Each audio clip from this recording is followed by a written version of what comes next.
Good morning, how you doing? So I want to talk about something that I think most GS riders don't know about, and I'm going to stick my neck out and say most, purely because most of the GS riders I know didn't actually know about this, and it really is a great little top tip.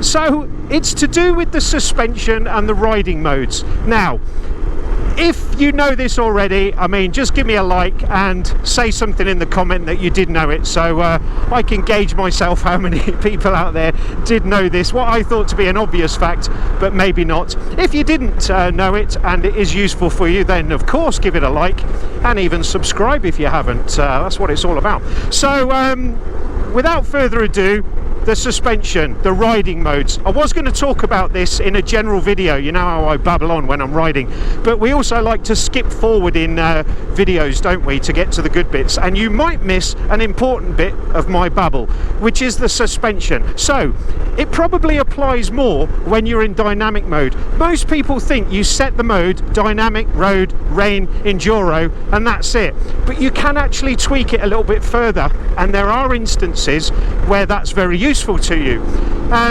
Now for me, I always, or most of the time, ride in dynamic mode. So dynamic gives you a quick throttle response, it firms up your suspension, and you know, all that other electronic stuff that make you have the most quick and enjoyable ride as possible. You might want to be in road mode, so it just dampens off those things a little bit, and then rain mode really takes off your throttle response, and certainly make sure that you don't get any slippage in the back wheel for riding in wet conditions. So all of that you probably know. So pay attention to my left thumb as you're riding along in dynamic.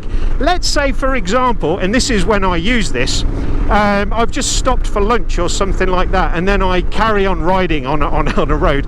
I might well be in dynamic, and prior to having lunch, so look down on the screen there, you can see dynamic riding mode. If I click it again, the road option comes up. Now, if I just leave it, it'll set itself for road, and that's purely the suspension. So what I've done is softened up the suspension. I've still got the dynamic response on my throttle, but I've now got a comfy little bouncy ride in the seat, lovely for long journeys, and a really excellent selection for those long journeys, because you've just got that extra little bit of comfort. So it's particularly good after you've just had something to eat. Let's say I have, I'll click on that again, road, dynamic, and that firms up the suspension, and then I'm not throwing all the food around in my stomach as I'm going along. It really is that much of a difference.